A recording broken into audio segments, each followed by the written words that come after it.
Bien, la nanotecnología es una realidad ya en el día a día y avanza de manera sostenida en múltiples aplicaciones, especialmente para fabricar materiales a nivel atómico que exhiben propiedades que son únicas. Pero hay una fusión que está transformando no solo la economía, la salud y la industria, sino también el mapa del poder geopolítico de los países. Y es que la inteligencia artificial es el motor que vuelve posible explorar el nanomundo con una profundidad que antes resultaba inalcanzable, y es lo que plantea Juan Sgrick. Él es decano de la Facultad de Ciencias de la Universidad de Santiago de Chile e investigador de Sedena en una columna que fue divulgada por diario usach.cl con el título Nanotecnología más IA, inteligencia artificial, el nuevo mapa del poder. Y ya nos pareció tan interesante todo esto que le hemos contado a ustedes que queremos conversar precisamente con su autor y, por cierto, decano, ya les decía, de la Facultad de Ciencias de la Universidad de Santiago, Juan Sgrick. Juan, o decano, muchas gracias por estar con nosotros esta tarde. No, muchas gracias a ti por invitarme. La verdad, siempre es un agrado poder compartir con quienes nos están escuchando, ¿cierto? Y viendo respecto a los temas asociados a la investigación que realizamos en la universidad. Totalmente, decano, pero partamos primero por algo que es súper básico. ¿Qué entendemos cuando hablamos de nanotecnología y para qué sirve? Sí, muy bien. Tema nano está asociado a un tamaño muy, muy, muy pequeñito. Para que tengan una idea, en la práctica uno tiene una resolución, o sea, el ojo puede ver cosas tan pequeñitas como hasta del orden 20.000 nanómetros. Es decir, un cabello humano tiene como 80.000 nanómetros y eso es lo más, lo- la- de alguna manera, lo más pequeño que podemos visualizar con nuestros ojos. Por eso necesitamos usar herramientas. Por ejemplo, usamos un microscopio óptico y entonces con eso podemos llegar hasta los 1000 nanómetros. Y acá en la USAR tenemos unos microscopios electrónicos que nos permiten llegar hasta la escala prácticamente de los átomos, que es donde trabajamos, que es del 1 a 100 nanómetros. Ahora, lo importante aquí, Mirna, no es que hagamos cosas pequeñas. O sea, cuando yo era pequeño hablábamos mucho de la microelectrónica, que era la práctica de tomar estos computadores que ocupaban una sala completa y llevarlos a un computador de escritorio. Y hoy día uno piensa en la nanotecnología y no es hacerlo más pequeño como en un celular, sino que en esta escala, además, las propiedades cambian. Es decir, todo lo que tú o yo aprendimos en ciencias naturales, en física, en química, en la universidad, deja de ser cierto y aparece toda una nueva gama de propiedades, que es lo que nosotros tratamos en el Centro de Nanociencia y Nanotecnología de usar para resolver los problemas complejos que tenemos como sociedad. Ya, súper bien la explicación, decano, pero ahora vayamos a la combinación con la inteligencia artificial, porque usted ha dicho que la inteligencia artificial es el motor que vuelve posible explorar el Ujú. nanomundo con una profundidad que antes resultaba inalcanzable. ¿De qué hablamos? Sí, lo que pasa es que cuando llegamos a los tamaños tan pequeñitos, en la práctica los átomos se transforman como en nuestros nuevos Legos, ¿ya? Y hay muchas combinaciones posibles. En la práctica uno puede construir desde abajo hacia arriba, empezar a armar átomos, después moléculas, etcétera, construir un sistema más complejo. Eh, Hacerlo experimentalmente es muy costoso, requiere equipamiento que de alguna manera solo tienen grandes centros de investigación. Nosotros tenemos solo algunos de esos equipamientos y por eso nosotros usamos muchas simulaciones computacionales para tratar de predecir qué resultados serían interesantes y a partir de ahí llevarlo al experimento. Cuando uno utiliza alguna inteligencia artificial, lo que está haciendo es sistematizar esta búsqueda. En la práctica yo voy combinando un Lego rojo con un amarillo, después con uno verde, después con un azul, etcétera. Y en vez de estar yo ahí físicamente, porque no me da el tiempo para estar todas las horas que uno requeriría para hacer las combinaciones posibles, uno predice que la inteligencia artificial nos serviría tanto para hacer simulaciones en forma controlada, como también, yo el año pasado fui a un congreso en el que se mostraban ya laboratorios utilizando inteligencia artificial en vez de operadores y técnicos, en que iban combinando materiales para fabricar nuevos elementos. Ya, y todo esto, decano, permite avanzar en qué áreas específicamente. La nanotecnología impacta todas las áreas en que nosotros nos movemos, es decir, desde salud, ¿cierto? Computación, minería, alimentos, etcétera. Nosotros en el centro organizamos ferias dedicadas exclusivamente, por ejemplo, al mundo agro o directamente a la minería. Y en temas de salud, hay muchos potenciales avances. Se espera que de aquí a un par de años más, prácticamente todos los fármacos tengan un 50% asociado a nanociencia o nanotecnología. El maquillaje hoy día tiene mucha nanociencia en tecnología, las cremas que uno utiliza, etcétera. Por lo tanto, impacta todas las industrias del país. Ujú. Claro, y de hecho usted hablaba también, decano, de sistemas o nanosistemas capaces de identificar un tumor incipiente o liberar fármacos exactamente donde se Sí. necesitan. ¿Cómo así? Hoy día, por ejemplo, para cuando uno va a hacer un control médico y te detectan una enfermedad, principalmente uno realiza exámenes y esos exámenes lo analiza un experto. Y el experto lo analiza en base a su experiencia, ¿cierto? Y a su visión. Pero ya dije ya que la visión tiene un límite, que son los 20.000 nanómetros, y por lo tanto el especialista, por muy buen especialista que sea, no va a detectar cosas tan pequeñitas, inferiores a ese tamaño, ¿ya? Por lo tanto, Ujú. uno podría usar herramientas que fueran más allá de ese límite físico que tiene el especialista para detectar células cancerígenas incipientes. Y no solamente eso, sino que además uno puede entrenar una IA de alguna manera para detectar esto. Es decir, uno le pasa imágenes de muchos casos de células o de estudios en que la persona finalmente terminó con un tumor y por lo tanto puede hacer un análisis estadístico de las imágenes que reciba. ¿Ya? Entonces estamos hablando de dos procesos ahí. Uno, utilizar las herramientas que van más allá del especialista y dos, utilizar un Ya. análisis estadístico de imágenes que le entrene de alguna manera para detectar esos casos puntuales.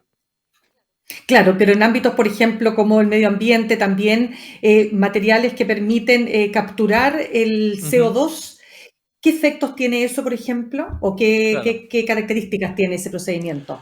Claro, hoy día tenemos, por ejemplo, Santiago y la mayoría de las ciudades del sur de Chile, ¿cierto? Son muy contaminadas y de alguna manera uno lo que quiere es ver soluciones para poder mitigar esto. Entonces, una propuesta es que, bueno, por ejemplo, los edificios pueden ser pintados, ¿cierto? Con nanopartículas, por ejemplo, dióxido de titanio, que absorben esta ¿Ya? contaminación.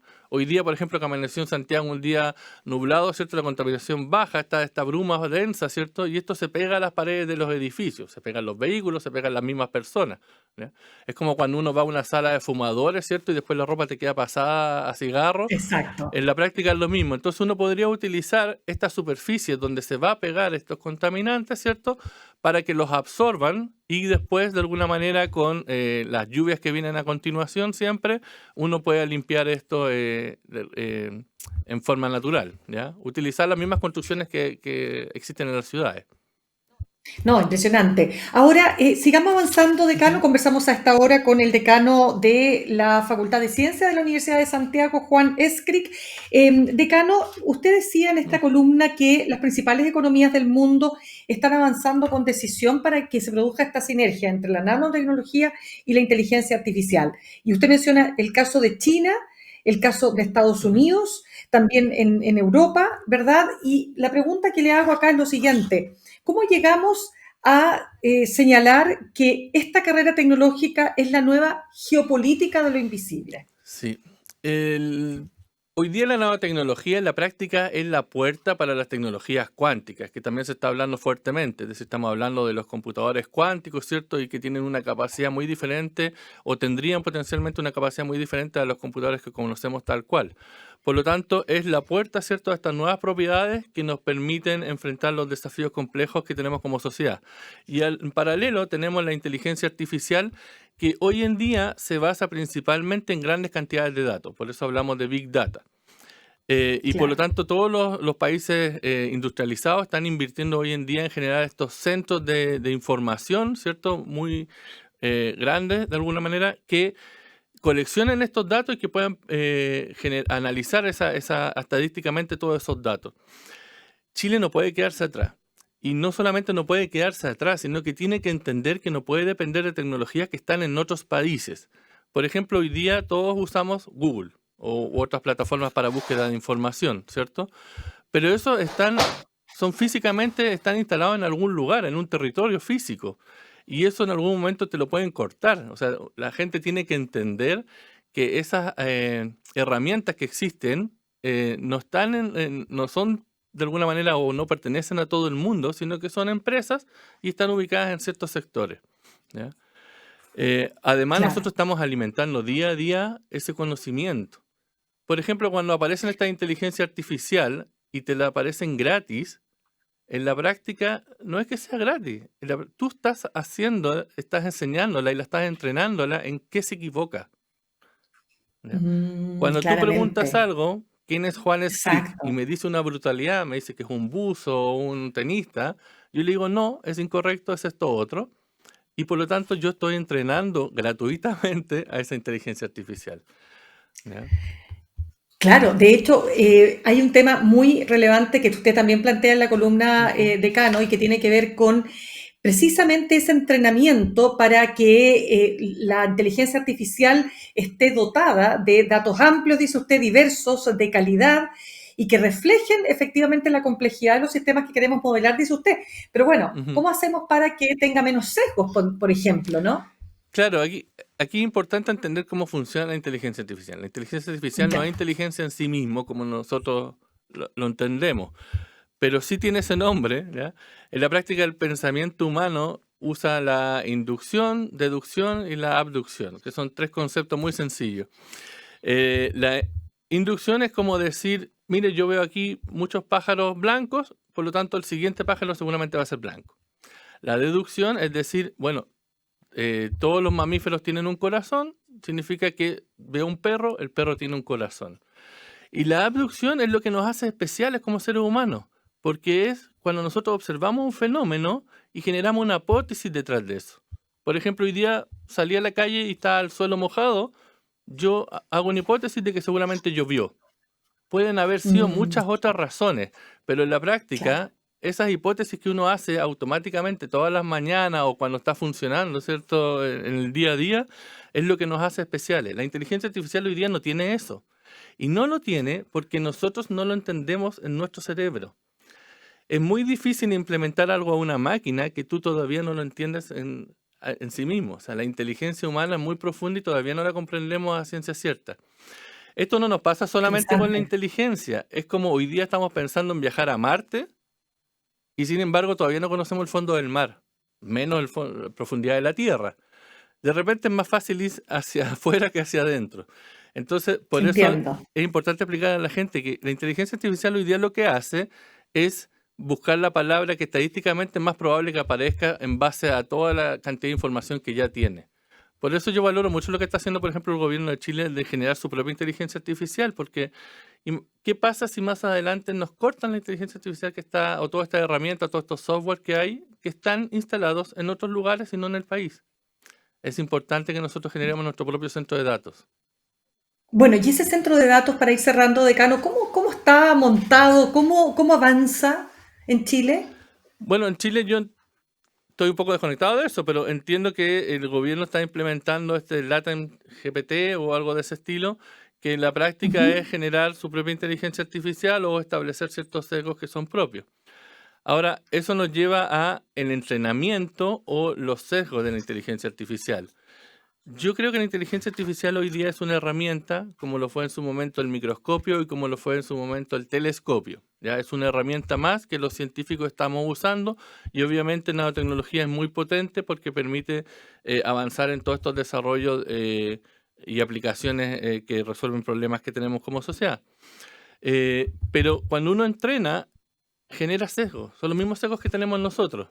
Por ejemplo, si uno le pide ahí, dibújame eh, eh, ponme una imagen de un decano, que lo hizo alguna vez en una charla a un colega mío, el decano seguramente va a ser una persona mayor, principalmente hombre, y firmando usualmente con la mano derecha. Esos son sesgos. Y eso es porque la inteligencia artificial está entrenada con 1 millón de imágenes donde la mayoría son personas mayores, hombres, y principalmente firmando con la derecha. ¿Ya? Eso se traduce en todo ámbito de cosas. Si uno después quisiera usar la inteligencia artificial, por ejemplo, para predecir cierto tipo de partículas, seguramente buscaría las partículas que ya hemos encontrado. Exactamente, No va entiendo. a buscar cosas nuevas porque no se le ha entrenado con eso. Por eso ahí viene el tema de la creatividad. es importante relevar la inteligencia humana y la creatividad que tenemos nosotros. Importante explicarle sobre todo a los niños chicos de colegio, porque hoy día hablamos tanto de inteligencia artificial que los chicos en el colegio dicen, bueno, ¿para qué estudiamos y para qué nos esforzamos si la inteligencia artificial va a pensar por nosotros? No, la inteligencia artificial usa y reproduce lo que ya existe en la red, pero la creatividad viene de las personas y eso es fundamental. Absolutamente, decano, y es un tema que nosotros en este programa, tal como le decía antes de comenzar la entrevista, hemos abordado especialmente la inteligencia artificial en todas sus digamos, expresiones, y también para lo bueno y para lo malo, lamentablemente, ¿no? Como toda herramienta nueva y poderosa. Juan Escric, decano de la Facultad de Ciencias de la Universidad de Santiago e investigador de SEDENA, muchísimas gracias por haber estado con nosotros esta tarde. Muchas gracias a ti por esa entrevista.